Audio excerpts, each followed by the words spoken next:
اعوذ باللہ من الشیطان الرجیم بسم اللہ الرحمن الرحیم الحمد للہ رب العالمین والصلاة والسلام علی رسولہ النبی الکریم۔ آپ میں سے کتنے لوگوں کو یہ دعا آتی ہے؟ زبانی آتی ہے؟ 2 3 4 5 7 لوگوں کو آتی ہے۔ میں چاہوں گی کہ باقی لوگ بھی اس کو یاد کر لیں۔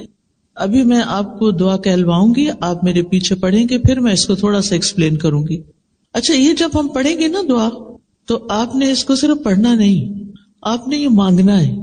پڑھنے اور مانگنے میں فرق ہے نا۔ پڑھنا تو بس پڑھنا ہے، اور مانگنا کیا ہے کہ اللہ یہ سب کچھ ہمیں عطا کر۔ چلیے، ربی اعنی، سب نے آواز سے پڑھنا ہے، ٹھیک ہے؟ بول کے پڑھنا، دل میں نہیں پڑھنا، منہ سے پڑھنا ہے، کیونکہ دل میں پڑھنے سے سبق یاد نہیں ہوتا۔ ربی اعنی ولا تعن علی وانصرنی ولا تنصر علی وامکر لی ولا تمکر علی واہدنی ویسر لی الہدی وانصرنی علی من بغی علی رب اجعلنی لک شکارا لک ذکارا لک رہابا لک مطواعا لک مخبتا الیک اواہا منیبا رب تقبل توبتی واغسل حوبتی واجب دعوتی وثبت حجتی وسدد لسانی واہد قلبی واسلل سخیمۃ صدری۔ اے میرے رب، میری مدد فرما اور میرے خلاف مدد نہ کر، مجھے غلبہ دے اور میرے اوپر غلبہ نہ دے، میرے لیے تدبیر کر اور میرے خلاف تدبیر نہ کر، مجھے ہدایت دے اور میرے لیے ہدایت کو آسان بنا دے، میری مدد کر اس کے خلاف جو مجھ پر زیادتی کرے۔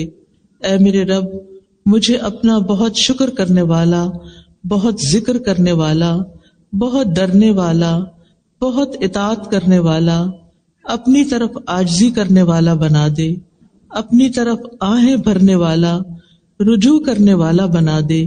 اے میرے رب، میری توبہ قبول کر اور میرے گناہ دھو ڈال، میری دعا قبول کر، میری دلیل کو ثابت رکھ، میری زبان سیدھی رکھ، میرے دل کو ہدایت دے اور میرے سینہ کے کینے کو نکال دے۔ کتنی خوبصورت دعا ہے جو ہم میں سے ہر ایک کی ضرورت ہے۔ یہ جو مسنون دعائیں ہوتی ہیں نا، یہ الہامی دعائیں ہیں۔ الہامی دعا کا مطلب کیا ہے کہ یہ اللہ سبحانہ تعالیٰ نے نبی صلی اللہ علیہ وسلم کے دل پر الہام کی، آپ نے مانگی اور آپ سے صحابہ نے سیکھی، اور پھر آج تک یہ سلسلہ ہم تک پہنچا۔ الحمدللہ کہ ہم مسلمان ہیں اور ہمیں بھی ان دعاؤں کو سیکھنے کا موقع مل گیا ہے۔ تھوڑا سا اس کا مطلب سمجھتے ہیں اور پھر آپ سب اس کو اپنے اوپر لیجئے گا کہ یہ میرے بارے میں بات ہو رہی ہے۔ سب سے پہلے ہے ربی اعنی، اے میرے رب تو میری مدد فرما۔ رب کون ہے؟ میں کس کو پکار رہی ہوں؟ جس نے مجھے پیدا کیا ہے، جو میرا اور میری ہر چیز کا مالک ہے۔ رب ہی میرا مالک بھی ہے اور جو کچھ میرے پاس ہے۔ سوچئے کیا کچھ ہے میرے پاس، یعنی کیا چیزیں جن کو آپ سمجھتے ہیں کہ یہ میری ہے، یہ میری ہے، یہ بیگ میرا ہے، یہ کتاب میری ہے، یہ فون میرا ہے، یہ کارڈ میرا ہے۔ یہ میرا نہیں ہے، اصل میں اللہ ہی کا ہے سب کچھ۔ اس نے وقتی طور پر مجھے استعمال کرنے کے لیے عطا کیا ہے۔ تو پھر جو چیزیں میری ہیں ہی نہیں، مجھے تھوڑے دن کے لیے ملی ہیں، ان کے بارے میں مجھے کیا کرنا چاہیے کہ جس نے مجھے دی ہیں میں انہیں اس کی مرضی کے مطابق استعمال کروں، اس کے خلاف استعمال نہیں کروں. تو بہرحال میرا رب جس نے مجھے پیدا کیا وہی میری ساری ضروریات پوری کرتا ہے. جب مجھے کوئی مشکل پیش آتی ہے تو میں اسی سے مدد مانگتی ہوں. لہذا سب سے پہلی چیز کیا مانگ رہی ہوں؟ اعِنِّی، اے اللہ تو میری مدد فرما. اور یہ ہم ہر نماز میں بھی مانگتے ہیں، ایاک نعبد و ایاک نستعین. صرف تیری ہم عبادت کرتے ہیں اور صرف تجھ سے ہی ہم مدد چاہتے ہیں. کتنی بڑی بات ہے، صرف تجھ سے ہم مدد چاہتے ہیں. اور اسی کے اوپر یہ کتاب رکھی گئی. اس کتاب کا نام بھی ہم نے وَإِيَّاكَ نَسْتَعِينُ رکھا ہے کہ یا اللہ ہم صرف تجھ سے مانگتے ہیں. کیونکہ جب اللہ سے مانگتا ہے انسان تو اللہ تعالیٰ دے سکتا ہے، دیتا ہے. جب ہم انسانوں سے مانگتے ہیں، انسانوں سے سوال کرتے ہیں تو پھر کیا ہوتا ہے؟ یا تو انسانوں کے پاس ہوتا ہی نہیں، یا انسانوں کے پاس ہوتا ہی نہیں، اور یا پھر ہوتا ہے تو دیتے نہیں. تو پھر کیا ہوتا ہے؟ فرسٹریشن ہوتی ہے نا کہ ہے اور وہ دے نہیں رہے. جب کسی کے پاس کچھ ہوتا ہے اور وہ آپ کو دیتا نہیں تو آپ کو کیسا لگتا ہے؟ جب کہ وہ میری ضرورت ہوتی ہے تو پھر میرے دل پہ کیا گزرتی ہے؟ مثلاً آپ کو کچھ خریدنا ہے اور بہت ضروری خریدنا ہے اور آپ کے ہسبینڈ افورڈ کر سکتے ہیں، لیکن وہ آپ کو کچھ دیتے نہیں، کچھ جیب خرچ نہیں دیتے، پاکٹ منی نہیں دیتے، کچھ ضرورت کے پیسے نہیں دیتے، تو آپ کے دل پر کیا گزرتی ہے؟ کیا گزرتی؟ دل دکھتا ہے، زیادہ دکھتا ہے نا، بہت زیادہ. اور پھر ہم اس کی شکایت کس کو کرتے ہیں؟ نہیں، اللہ تعالیٰ کو کوئی نہیں کرتے. یہی تو ہماری مشکل ہے. ہم اپنی فرینڈس کو کرتے ہیں، سب سے پہلے تو اپنی امی سے کرتے ہیں، میرا ہسبینڈ ایسا ہے ایسا ہے ایسا ہے، بہت ہی خراب انسان ہے. امی کے دل میں ہسبینڈ کی محبت پیدا ہو جاتی؟ نہیں، وہ آپ کے ہسبینڈ کو ڈس لائک کرنا شروع کر دیتے ہیں. آپ تو دکھی تھے ہی، آپ نے ان کو بھی کیا کر دیا؟ دکھی کر دیا. کیا مسئلہ حل ہو گیا؟ کوئی فائدہ ہوا یا کچھ نقصان ہوا؟ نقصان ہوا، کیونکہ آپ کے پیرنٹس کے دل سے آپ کے ہسبینڈ کی محبت بھی عزت بھی چلی گئی. اب وہ جب اس کو دیکھیں گے تو کس نظر سے دیکھیں گے؟ نفرت سے دیکھیں گے. یہ میری بیٹی کو تنگ کر کے رکھے ہوئے. اور پھر معاملہ یہاں تک نہیں ہوتا، بعض اوقات معاملہ اور آگے بڑھ جاتا ہے اور وہ بیٹی کو کیا کہتے ہیں؟ تم ہماری بیٹی ہو، ہمیں اللہ نے بہت کچھ دیا ہے، ہم تمہیں دیں گے سب کچھ، جو تم چاہتے ہو واپس آ جاؤ. اور وہ واپس بلانے لگتے ہیں. آپ کو معلوم ہے کہ اس وقت کچھ ملکوں میں طلاق کی ریشو 80 سے 90% تک جا پہنچی. ادھر شادی ہوتی ہے، ادھر لڑائی جھگڑے فساد فتنہ اور آپس میں اختلاف، بچے بھی پس رہے ہیں، خود بھی پس رہے ہیں. بات کیا تھی؟ شروع میں غلطی ہو گئی، ہسبینڈ نے بات نہیں مانی، ہسبینڈ کی شکایت پیرنٹس سے کی، دوستوں سے کی، ادھر کی ادھر کی، اور کبھی کبھی پولیس بھی بلا لی کیونکہ یہاں وہ بہت آسان ہے. کیا پولیس نے آ کے مسئلہ حل کر دیا؟ آپ کو شیلٹر مل گیا، وہ گھر سے زیادہ اچھی جگہ تھی. کیا خیال ہے؟ وہ گھر سے زیادہ اچھی جگہ ہے شیلٹر. آپ کے بچے ایک اچھے اسکول میں پڑھ رہے تھے، لیکن آپ کی ہسبینڈ سے لڑائی ہو گئی اور آپ نے گھر چھوڑ دیا. اب آپ کے بچوں کو کون پڑھائے گا؟ وہ ایک پرائیویٹ اسکول میں جاتے تھے، ان کا فیوچر بہت روشن تھا، لیکن آپ کے لیے ہسبینڈ کی بے رخی یا اس کی جو سٹنجینس تھا یا اس کا نہ دینا تھا وہ آپ سے برداشت نہیں ہوا. لہذا مسائل حل نہیں ہوئے، مسائل کی شکل بدل گئی. مسائل حل کرنے چاہیے. اگر کوئی شخص، مثلا میں ہسبینڈ پہ بات کروں گی، اگر ہسبینڈ تنگ کرتا ہے، نہیں دیتا، اس کی شکایت کس سے کرنی چاہیے؟ اللہ تعالیٰ سے. کیوں؟ کیونکہ اس کا دل، اس کا مال، اس کا سب کچھ اس کے ہاتھ میں، اس کا مالک اللہ ہے. کیا دل بدلتے ہیں کہ نہیں بدلتے؟ بدلتے ہیں. برے لوگ اچھے بھی بن جاتے ہیں اور کبھی اچھے لوگ برے بن جاتے ہیں. اور آپ نے کچھ لوگوں کو یہ کہتے ہوئے بھی سنا ہوگا کہ میرے ہسبینڈ سب کے ساتھ بہت اچھے ہیں، اپنے بہن بھائیوں کو بھی بہت دیتے ہیں، بچوں کو بھی دیتے، ان کی بھی عیش کرواتے ہیں، مجھے کچھ نہیں دیتے. آپ کے لیے ایک امتحان ہے، آپ کے لیے ایک آزمائش ہے، واقعی آزمائش ہے، بہت تکلیف دہ ہے. جس شخص کو اللہ نے آپ کا قوام بنایا تھا، جس کے ذمے لگایا تھا کہ وہ آپ کی ضرورت پوری کرے، لیکن وہ نہیں کر رہا، اور آپ کے لیے یہ چیز بہت مشکل ہوگی برداشت کرنا، لہٰذا آپ اس کے ساتھ نہیں رہنا چاہتے. ٹھیک ہے، وہ آپ کی چوائس ہے، لیکن آپ نے وہ نسخہ نہیں استعمال کیا، ابھی وہ رستہ نہیں دیکھا، وہ کام نہیں کیا جو آپ کو کرنا تھا آخری حد تک جانے سے پہلے، اور وہ تھا اللہ سبحانہ وتعالی سے رجوع کرنا، اللہ سبحانہ وتعالی کی مدد لینا، اللہ سبحانہ وتعالی سے تعلق قائم کرنا. ہو سکتا ہے اللہ سبحانہ وتعالی نے آپ کو ایک شخص کی مہربانیوں سے اس لیے محروم کیا ہو تاکہ آپ زیادہ سے زیادہ اللہ تعالی سے جڑ جائیں، اپنی ساری توقعات، اپنا سب کچھ اللہ کی طرف لے جائیں، کیونکہ اللہ تعالیٰ آپ سے محبت کرتا ہے. آپ کہیں گے یہ عجیب بات ہے، اللہ تعالیٰ محبت کرتا ہے تو پھر مجھے زیادہ دینا، پھر تھوڑا کیوں دیتا ہے، یا مجھے دلواتا کیوں نہیں لوگوں سے. آپ کو پتا ہے کہ سب سے بڑی آزمائش کس پہ آتی ہے؟ انبیاء پہ آتی ہے، کیونکہ اللہ تعالیٰ ان سے بہت محبت کرتا ہے. اور یہ اللہ تعالیٰ کا طریقہ ہے کہ جس سے اللہ تعالیٰ محبت کرتا ہے اس کو کسی امتحان میں ڈالتا ہے. ابھی ایک بہن بتا رہی تھی نا، تو میں نے دل اپنا تھام لیا ان کی سٹوری سن کے کہ کس طرح بچی پیدا ہوئی تو وہ پری میچور تھی، بچی پیدا ہوئی تو وہ بول نہیں سکتی، اور ہسبینڈ نے بہت سپورٹ کیا، پھر کچھ عرصے کے بعد ہسبینڈ وہ بھی اللہ کے پاس چلا گیا. سبحان اللہ، یہ کوئی چھوٹی آزمائش ہے، بہت بڑی آزمائش ہے. تو ہم جب کوئی چیز چلی جاتی ہے تو کیا کرتے ہیں؟ انا للہ و انا الیہ راجعون. بے شک ہم بھی اللہ کے اور اللہ ہی کے پاس واپس جانا ہے. ہمارے پیارے بھی چلے گئے، ہم نے بھی جانا ہے، اور انسان اس کو ایکسپٹ کر لیتا ہے.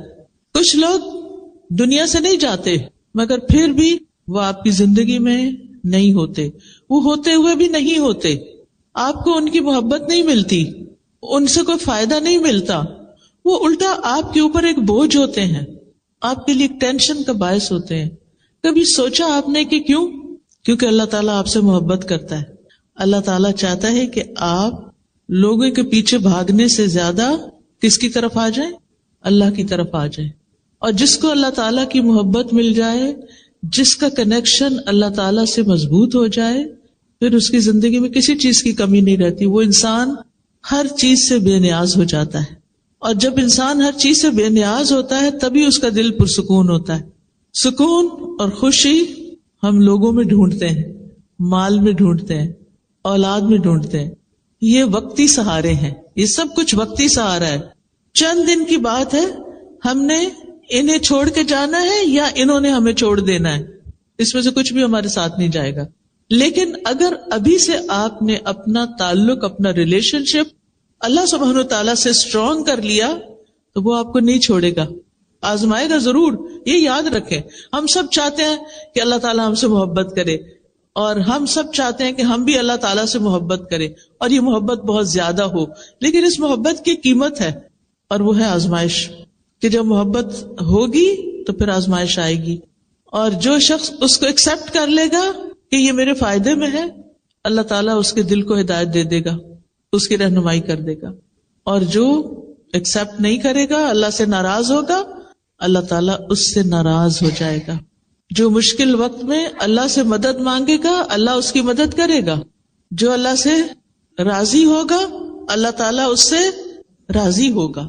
جو اللہ سے ناراض ہوگا، اللہ تعالیٰ اس سے ناراض ہوگا. اب یہ آپ کی چوائس ہے، آپ کیا چاہتے ہیں کہ وہ راضی ہو یا ناراض ہو؟ کیا چاہتے ہیں؟ راضی ہو. تو پھر ہمیں بھی کیا کرنا ہے؟ تقدیر کے فیصلوں پر راضی ہونا ہے. زندگی میں آنے والی مشکلات کو ایکسپٹ کرنا ہے، تکلیف دہ راستوں کو قبول کر لینا ہے، اور ہر تکلیف کے موقع پر یہ سوچنا ہے کہ اللہ تعالیٰ مجھ سے محبت کرتا ہے، اس لیے اس نے مجھے اس امتحان میں ڈالا ہے. یہ اس کی محبت کی علامت ہے. کیونکہ یہ بات میں اپنے سے نہیں کہہ رہی، یہ حدیث میں آتا ہے کہ اللہ جس سے محبت کرتا ہے اس کو آزما لیتا ہے. کیوں آزماتا ہے؟ اس لیے آزماتا ہے تاکہ پتہ چلے یہ اپنی محبت میں کتنا سچا ہے. یہ محبت صرف باتوں کی حد تک ہے یا اس سے آگے بھی ہے؟ اور جب کوئی اس ٹیسٹ کو پاس کر لیتا ہے تو پھر اس کے گریڈز وہی رہتے ہیں یا اوپر جاتے ہیں؟ اوپر جاتے ہیں نا. آپ ہر ٹیسٹ پاس کر کے اگلے گریڈ پہ جاتے، اگلے پہ اگلے پہ اگلے پہ اگلے پہ، اور جب اوپر جاتے جاتے جاتے اتنا ہی آپ کو اللہ تعالیٰ کا قرب نصیب ہوتا جاتا ہے. لہذا جب کبھی مشکل آئے، تکلیف آئے، یہ دعا آپ کی نظر کے سامنے لگی ہونی چاہیے. دل بوجھل ہے، آنکھیں آنسو بہا رہی ہیں، اٹھ کے جا کے کھڑے ہو جائیں وال کے پاس، پڑھنا شروع کر دیں، ربی آئینی، اے میرے رب تو میری مدد فرما. میں لونلی فیل کرتی ہوں، میں بے سہارا ہوں، میں تنہا فیل کرتی ہوں اپنے آپ کو، مجھے لگتا ہے میرا کوئی بھی نہیں، کوئی مجھے انڈرسٹینڈ نہیں کرتا، کوئی میری بات نہیں مانتا، میرے لیے سارے دروازے بند ہو گئے ہیں، مجھے کوئی راستہ نہیں ملتا. اللہ تو میری مدد فرما. ربی آئینی، اپنی اطاعت پر میری مدد فرما، مشکل وقت میں صبر پر میری مدد فرما. میرے فائنینشل میٹرز بہت مشکل میں آ گئے ہیں، مالی معاملات بہت تنگ ہو گئے ہیں، رزق تنگ ہو گیا ہے، اللہ میری مدد فرما. اللہ اچانک یہ مصیبت آ گئی ہے، ربی آئینی، میرے رب میری مدد فرما، میں تیری مدد کا محتاج ہوں. اور پھر ولا تعن علیہ، میرے خلاف، میرے مقابل کی، میرے مخالف کی مدد نہ کر. ہر انسان کو کسی نہ کسی مخالفت، دشمنی سے واسطہ پڑتا ہے، ہوتا ہے نا. کبھی وہ آپ کے گھر میں ہی ہوتے ہیں لوگ، اور کبھی وہ لوگ باہر ہوتے ہیں. کسی نہ کسی کے ساتھ آپ کا پرابلم، کوئی نہ کوئی ایشو بن ہی جاتا ہے. پھر آپ اس سے خوف کھانے لگتے ہیں کہ آپ پتہ نہیں کیا کریں گے. کل ایک بچی کا مجھے میسج آیا، بہت ہی ٹیلنٹڈ اور بہت ماشاءاللہ قابل بچی، الہدا کی گریجویٹ تھی، یونیورسٹی میں پڑھا رہی، تو اس کی پروموشن کا وقت تھا، تو کچھ لوگ خواہ اس کے پیچھے پڑ گئے، اس کے حجاب کی وجہ سے اور اس کے کچھ ایسی چیزوں کی وجہ سے. تو اس کو تنگ کرنا شروع کر دیا، اس کو ڈیلے کرنا شروع کر دیا اس میں کہ اس کو پروموٹ نہ کریں. اب وہ بہت بیچاری پریشان تھی. اب آپ دیکھیں کہ ہم میں سے ہر ایک پر ایسی پریشانیاں آتی ہیں کہ جب ہمیں مدد چاہیے ہوتی ہے، لیکن صرف اتنی بات کافی نہیں ہوتی، ہمیں یہ بھی چاہیے ہوتا ہے کہ اللہ جو میری مخالفت کر رہے ہیں نا، جو میرے پیچھے پڑے ہوئے ہیں، آپ ان کی مدد نہیں کرنا. یہ دعا چاہیے آپ کو کہ اللہ میرے مخالف کی مدد نہیں کرنا، میری مدد کرنا. ربی آئینی ولا تعن علیہ، جو مجھ پہ چڑھائی کر رہا ہے نا، جو مجھ پہ الزام تراشی کر رہا ہے، جو میرے ساتھ زیادتی کر رہا ہے، اللہ آپ اس کی مدد نہیں کریں. تو اس طرح ایک دعا کمپلیٹ ہو جاتی ہے اور آپ کانفیڈنٹ ہو جاتے ہیں اللہ تعالیٰ سنے گا اور میں اس مشکل سے باہر نکل جاؤں گی. وانصرنی، اور میری مدد کیجیے، ولا تنصر علیہ، اور میرے خلاف، میرے مخالف کی مدد نہیں کیجیے. جو مجھے ستا رہا ہے، جو مجھے تنگ کر رہا ہے، آپ اس کی مدد نہیں کرنا، میری مدد کرنا.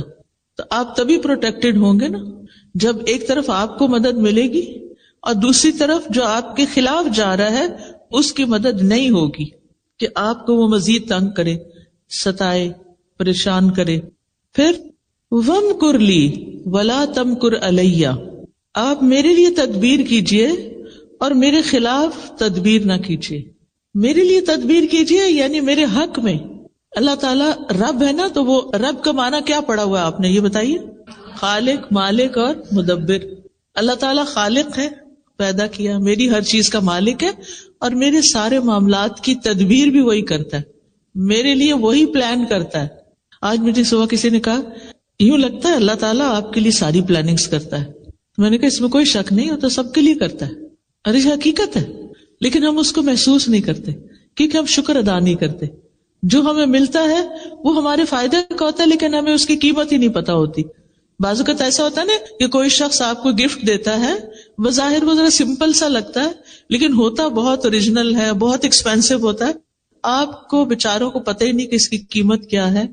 آپ کیا کرتے ہیں، اٹھا کے رکھ دیتے ہیں یا کسی کو آگے چلا دیتے ہیں، اور پھر آپ کو کوئی بتا دے تو پتا وہ چیز کتنے کی تھی. آپ کہتے ہیں اچھا یہ تھی اس کی قیمت. پھر آپ ہاتھ ملتے، اوہ میں نے تو قدر ہی نہیں کی. تو اللہ سبحانہ و تعالیٰ مختلف طریقوں سے ہماری مدد کرتا ہے، ہمارے لیے پلان کرتا ہے، لیکن ہم اس کی قدر نہیں کرتے، ہم اس کو اپنے خلاف سمجھتے ہیں. تو آپ یہ دعا مانگتے رہیے کہ اللہ تعالیٰ آپ کی تدبیر میرے حق میں ہو، میرے خلاف نہ ہو. کیونکہ یدبر الامر من السماء الى الارض، آسمان سے زمین تک کے سارے معاملات کی تدبیر وہ کرتا ہے، اصل پلاننگ اس کی ہوتی ہے. اس کے بعد وہدنی، اور آپ میری رہنمائی کیجئے. آپ کو کس کس چیز میں رہنمائی چاہیے ہوتی ہے؟ صرف دین کے معاملے میں؟ ہر معاملے میں. مثلاً اس کورس میں آپ نے داخلہ لیا جس میں آپ نے گریجویٹ کیا، ہو سکتا ہے آپ کے وہم و گمان میں بھی نہ ہو، آپ کو خیال بھی نہ ہو، اور اچانک کہیں سے کسی نے بتا دیا اور آپ بس ایسے ہی چلے آئے، اور پھر آپ کو اللہ کی کتاب کی سمجھ مل گئی. تو یہ کس نے گائیڈ کیا تھا؟ اللہ نے اصل میں کیا تھا، اور کسی کو بھیجا تھا آپ کی رہنمائی کے لیے کہ وہ آپ کو کنونس کر لے کہ یہ کر لو. لیکن ہم اس کو بلیسنگ نہیں سمجھتے کہ کسی نے مجھے بتایا، بلکہ بعض اوقات تو ہم اوفینڈ ہو جاتے ہیں. میرے اندر تمہیں کیا کمی نظر آتی ہے کہ تم مجھے کہتی ہو کہ کورس کر لو، قرآن پڑھ لو، تم بھی پڑھ لو، تم بھی پڑھ لو. آئی ایم پرفیکٹ، میں سب ٹھیک ہے، میرا کچھ مجھے مشکل نہیں. کیونکہ اللہ تعالیٰ کی رہنمائی بعض اوقات دل میں آتی ہے ڈائریکٹ، بعض اوقات کوئی انسان آ کے بتاتا ہے، بعض اوقات ہم کسی کتاب سے کوئی چیز پڑھتے ہیں تو ہمیں سبق مل جاتا ہے، بعض اوقات ہم کوئی لیکچر سن رہے ہوتے ہیں اور اس میں ہمیں رہنمائی مل رہی ہوتی ہے.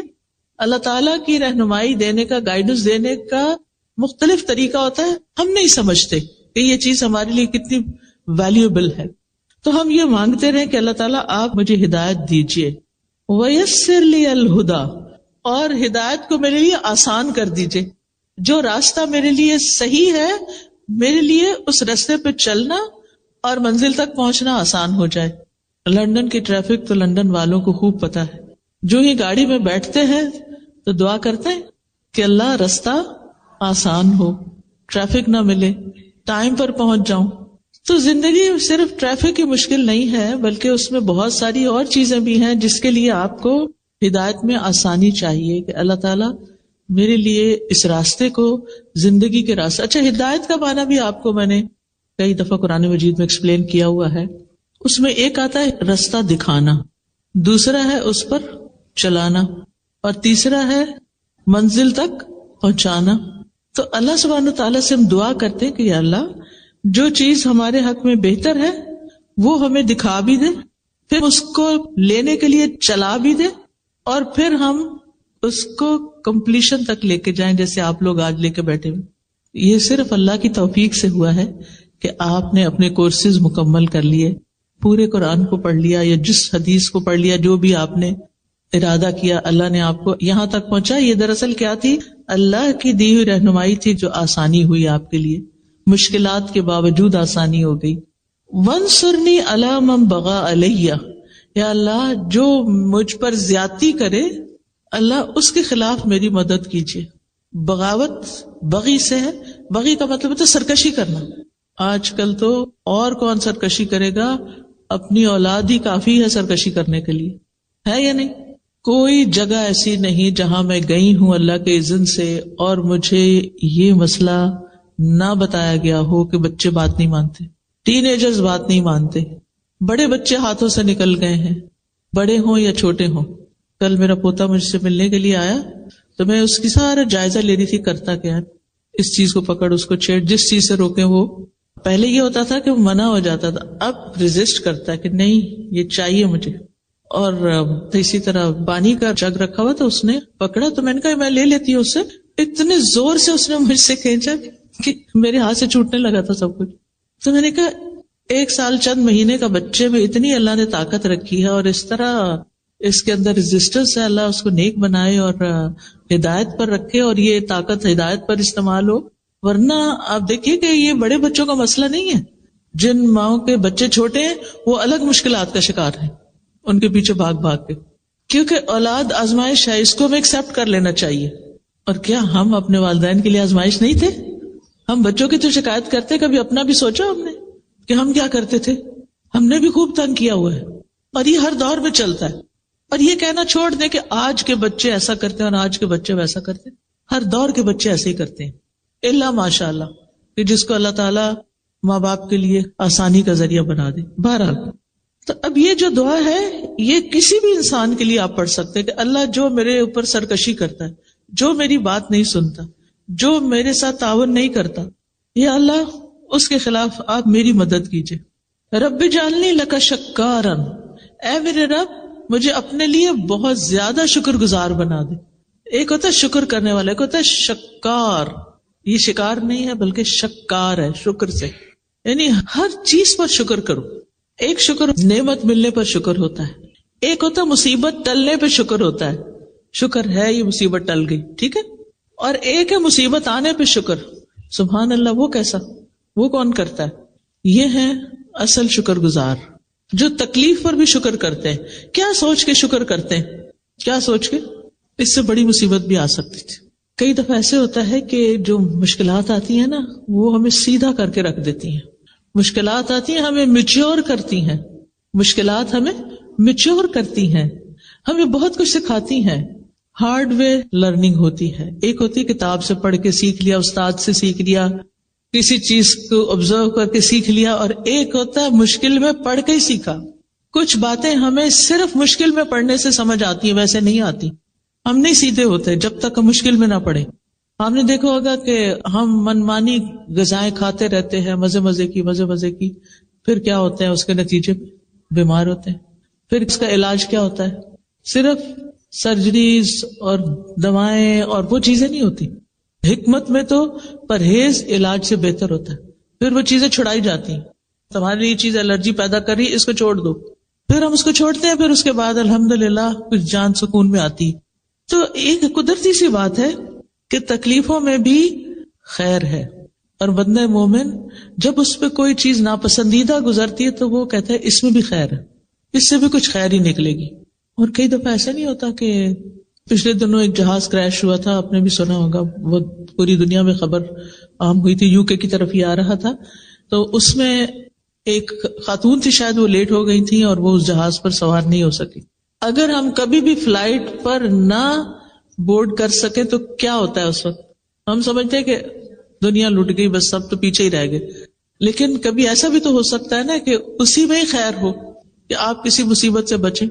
کبھی ہمارے کہیں پہنچنے میں خیر ہوتی ہے اور کبھی ہمارے وہاں نہ پہنچنے میں خیر ہوتی ہے. کبھی ہم اتنی دعا کرتے ہیں اللہ حج پہ لے جا، لیکن ہر طریقہ اختیار کرتے نہیں جا سکتے، کوئی خیر ہوگی نا.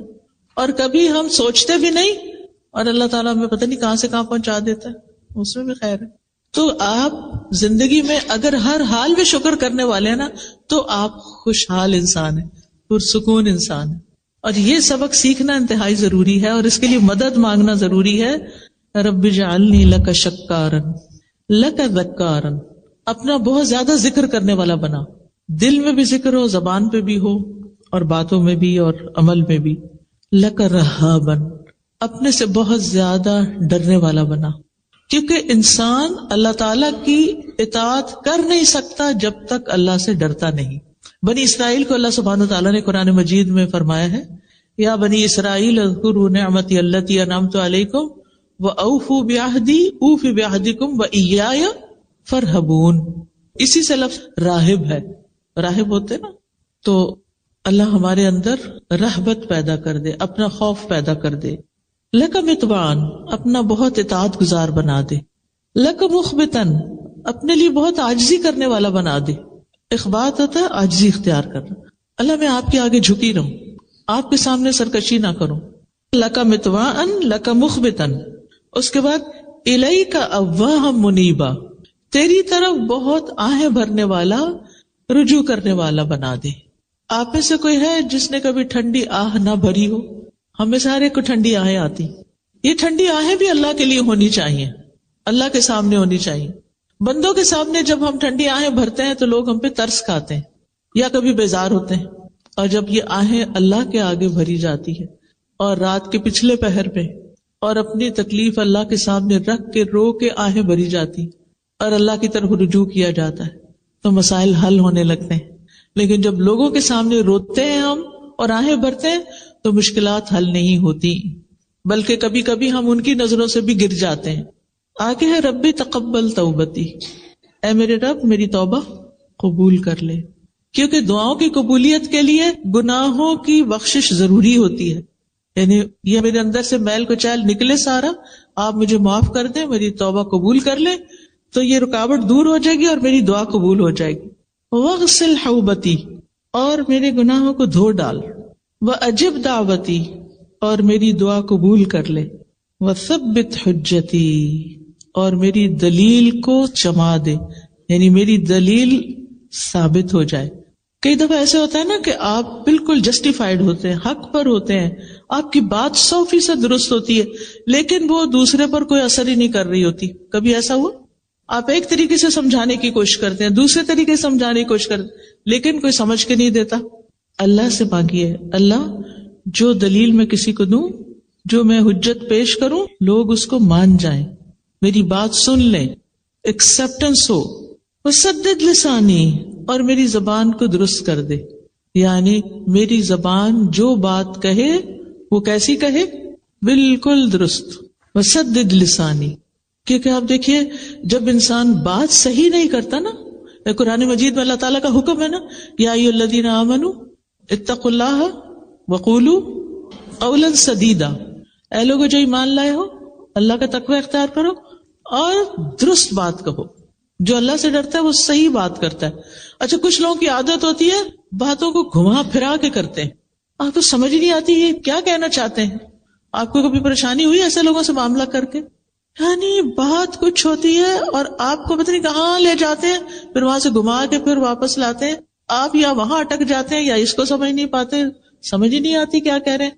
خاص طور پر دین پڑھنے والے, دین سکھانے والے, ان کی زبان کی درستگی بہت ضروری ہے کہ بات کو صحیح انداز میں کرے تاکہ وہ دوسرے کے دل میں جا کے اترے. وہد قلبی, اور میرے دل کو ہدایت دے دے, میرے دل کو سیدھا کر دے, کیونکہ دل پر انحصار ہے ہر چیز کی ہدایت کا. اگر دل کو ہدایت نہیں ملی نا تو بات نہیں بنے گی.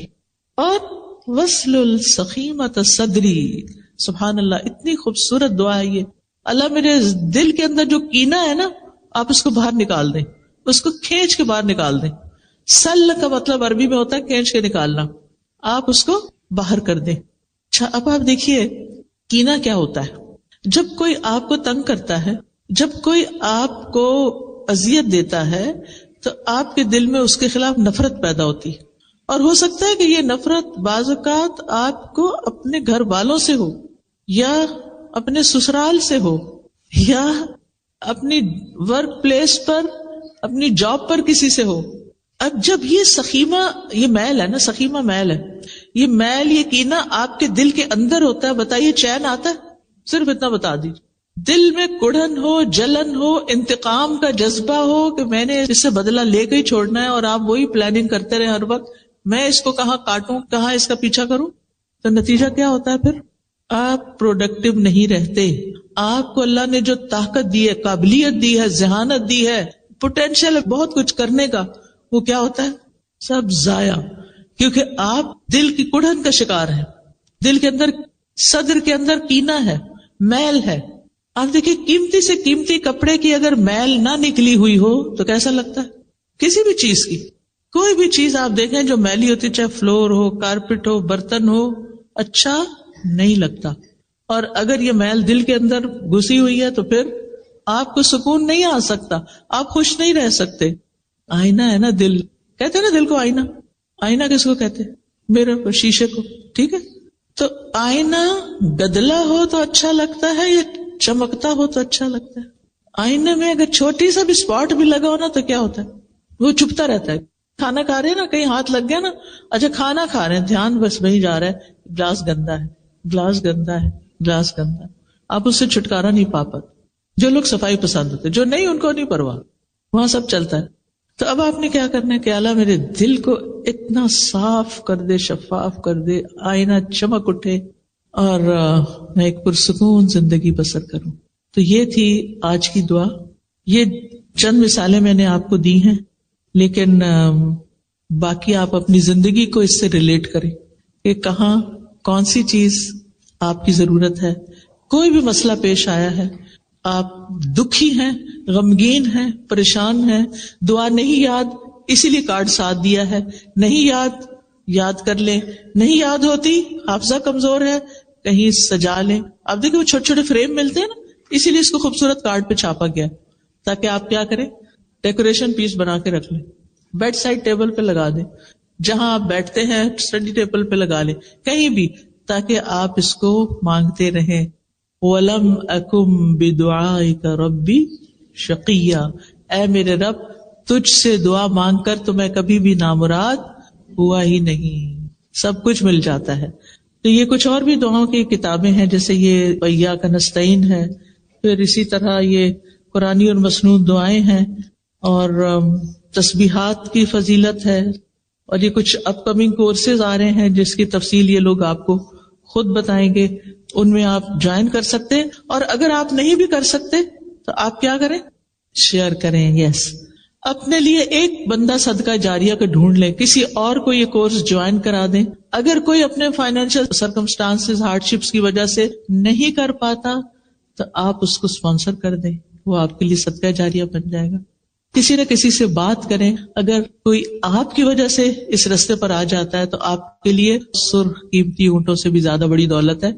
یہ بات آپ نے حضرت علی رضی اللہ عنہ کو فرمائی تھی کہ اے علی، تمہارے ذریعے ایک بندہ ہدایت پا جائے تو یہ سرخ قیمتی اونٹوں سے بھی زیادہ بڑی دولت ہے، مرسڈیز سے زیادہ بہتر ہے. تو اللہ سبحانہ تعالیٰ سے دعا ہے کہ اللہ تعالیٰ ہمیں اس پر عمل کرنے کی توفیق دے. میں اس کو ایک دفعہ اور مانگوں گی تاکہ آپ مانگ سکیں. پہلے تو آپ نے سمجھے بغیر پڑھی تھی نا، اب آپ نے صرف آمین کہنا ہے اس پر، ٹھیک ہے؟ آپ نے بولنا نہیں میرے ساتھ، میں بولوں گی اور آپ نے آمین کہنا ہے.